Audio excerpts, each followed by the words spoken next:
అనంతపురం జిల్లాలో జరిగిన ఓ రోడ్డు ప్రమాదం 2 విహారయాత్రల్ని విషాదయాత్రగా మిగిల్చింది. విడపనకల్లు వద్ద జాతీయ రహదారిపై 2 కార్లు ఢీకొన్న ఘటనలో 2 మృతి చెందగా 5 తీవ్రంగా గాయపడ్డారు. కారులో ఓ కుటుంబం విహారయాత్రకు వెళుతుండగా ఓ మిత్ర బృందం గోవా యాత్ర ముగించుకుని కారులో తిరిగి వస్తోంది. ఈ 2 కార్లు అనంతపురం జిల్లా విడపనకల్లు వద్ద జాతీయ రహదారిపై పరస్పరం ఢీకొన్నాయి. ఈ దుర్ఘటనలో ఓ కారులో ప్రయాణిస్తున్న దంపతులు రామసుధీర్, లావణ్య మృతి చెందగా వారి కుమారుడు అద్విన్కు తీవ్ర గాయాలయ్యాయి.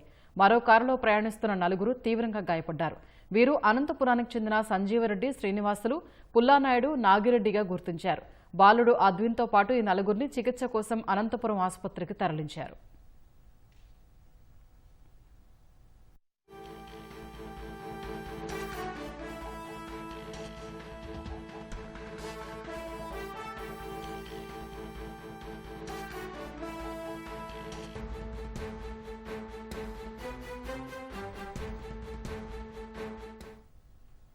రామసుధీర్, లావణ్య దంపతులు విశాఖపట్నం పెందుర్తి ప్రాంతంలోని చినముషివాడకు చెందినవారు. రామసుధీర్ కియా పరిశ్రమలో ఉద్యోగం చేస్తుండటంతో వీరి కుటుంబం అనంతపురంలో నివాసం ఉంటోంది. రామసుధీర్ దంపతులు కుమారుడు అద్విక్తో కలిసి కారులో కర్ణాటకలోని హంపీకి విహారయాత్రకు బయలుదేరారు. వీరి కారును గోవా యాత్ర ముగించుకుని వస్తున్న మరో కారు ఢీకొట్టడంతో విషాదం చోటు చేసుకుంది. గోవా నుంచి వస్తున్న వారు అతివేగంగా కారు నడపడమే ప్రమాదానికి కారణమని పోలీసులు ప్రాథమికంగా గుర్తించారు.